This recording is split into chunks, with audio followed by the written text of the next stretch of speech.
1800 hours, Pakistan Standard Time. Assalamu alaikum. This is Radio Pakistan. The news read by Farzana Khan. First, the headlines.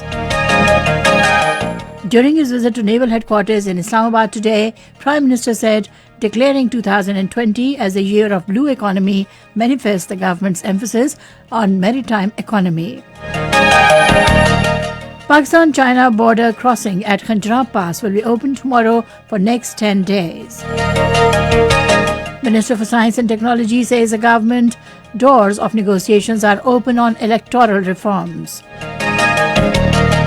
In Indian illegally occupied Jammu and Kashmir, the APHC has called upon the international human rights organizations to impress upon Modi-led fascist Indian government to stop human rights violations against Kashmiri people.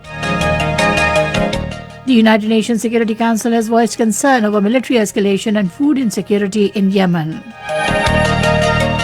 In Iraq, over 40 Daesh militants have been killed by security forces in a counter-terrorism operation in Mosul province. And now the news in detail. Prime Minister Imran Khan has commended the efforts of Pakistan Navy for the defence of country's sea frontiers and provision of security to China-Pakistan Economic Corridor project, including Gawada Port. He made these remarks during his visit to the Naval Headquarters in Islamabad today, where he was given a detailed briefing about Pakistan Navy's initiatives for the development of maritime sector. The Prime Minister assured to extend all possible cooperation to the naval force. He said given its importance for economic development, the government is trying to promote the maritime sector. Imran Khan said declaring 2020 as the year of blue economy manifests the government's emphasis to maritime security. Naval Chief Mohammad Amjad Khan Niazi on the occasion said Pakistan Navy is fully prepared to protect the maritime interests and sea frontiers of the country. Pak-China border crossing at Khanjarab Pass will be open tomorrow for next 10 days. According to an official notification, the border is being opened to evacuate stranded containers from China to Gilgit-Baltistan. Tourists will not be allowed to travel through border crossing during this period. Minister for Science and Technology Fawad Chaudhry has said the country will now move towards political stability following the failure of the movement of opposition parties. Addressing a news conference in Islamabad today, along with Special Assistant on Political Communication Shehbaz Gill, he said the opposition parties have failed to secure the support of the masses. He said the people of this country value the sacrifices rendered by the armed forces for the defence and security of the country. The minister said the parties which are part of the parliament should now review their confrontation strategy. He said the government is not going anywhere, but we want to keep our doors of negotiations open, especially on electoral reforms. He said we want an open and transparent Senate election, and for this purpose we are bringing a constitutional amendment. Interior Minister Sheikh Rashid Ahmed has said that directions have been issued to ease a visa facility for the Chinese investors to attract investment in the country. Talking to the media persons in Islamabad today, he said efforts will be accelerated to ensure the return of innocent Pakistani prisoners languishing in foreign jails. The Interior Minister expressed the commitment to make efforts towards bringing improvement in the law and order situation in the country. Information Minister Shibli Faraz has said Japan has always stood by Pakistan in difficult times and both countries enjoy cordial relations. He was talking to Japanese ambassador to Pakistan in Islamabad today. The Japanese ambassador expressed his country's desire to promote cooperation with Pakistan in technology, especially the upgradation of the PTV. Advisor on Interior and Accountability Shahzad Akbar says Prime Minister Imran Khan has received the support of Petroleum Commission constituted by the federal government to probe into the petrol crisis. In a tweet today, he said the report will be submitted before the cabinet tomorrow and after approval it will be made public. The advisor said accountability and transparency is the hallmark of Pakistan Tehreek-e-Insaf. A Chinese company has provided 52 state-of-art fire trucks to Karachi to enhance firefighting capacity of the city. This batch of fire vehicle is different from traditional fire trucks that can only stop and spray water. A demonstration of vehicle functions and a demonstration of high-pressure water gunfire extinguishing were conducted during the send-off ceremony. The project has been supervised by Prime Minister Imran Khan, and it will contribute to a sound China-Pakistan friendship. This is Radio Pakistan giving you the news.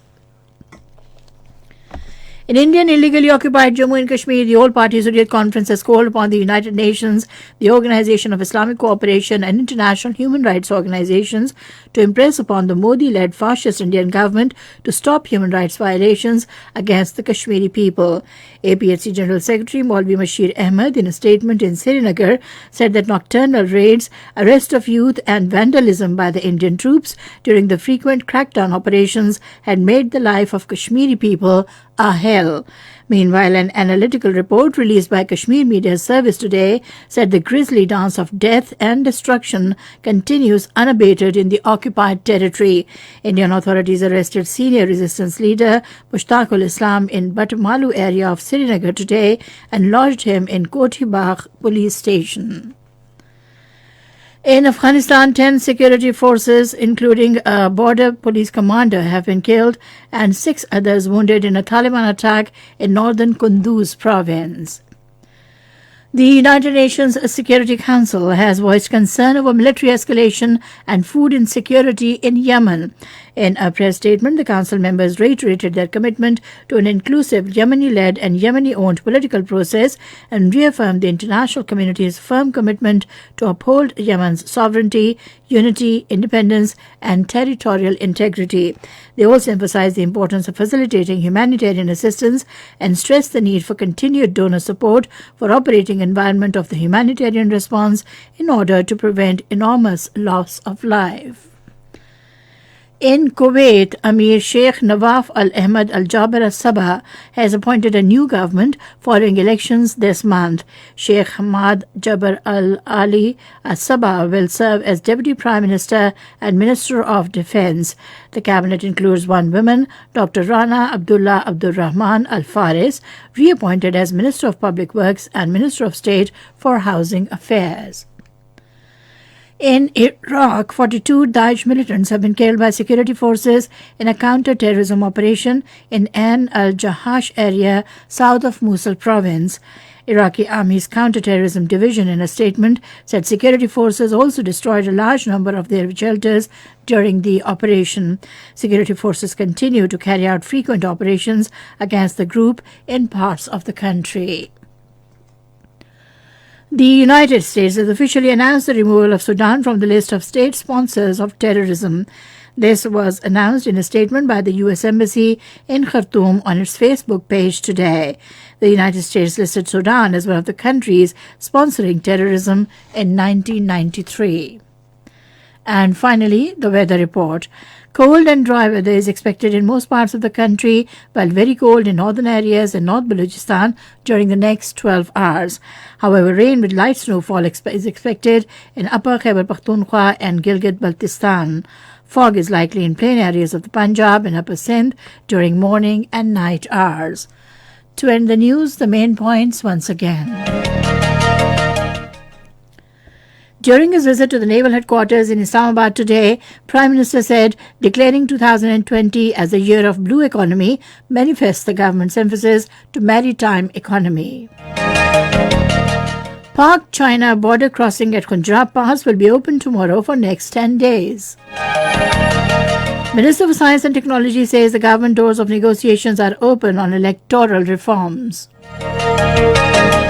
In Indian illegally occupied Jammu and Kashmir, APHC has called upon the international human rights organizations to impress upon the Modi-led fascist Indian government to stop human rights violations against the Kashmiri people. The United Nations Security Council has voiced concern over military escalation and food insecurity in Yemen. In Iraq, over 40 Daesh militants have been killed by security forces in a counter-terrorism operation in Mosul province.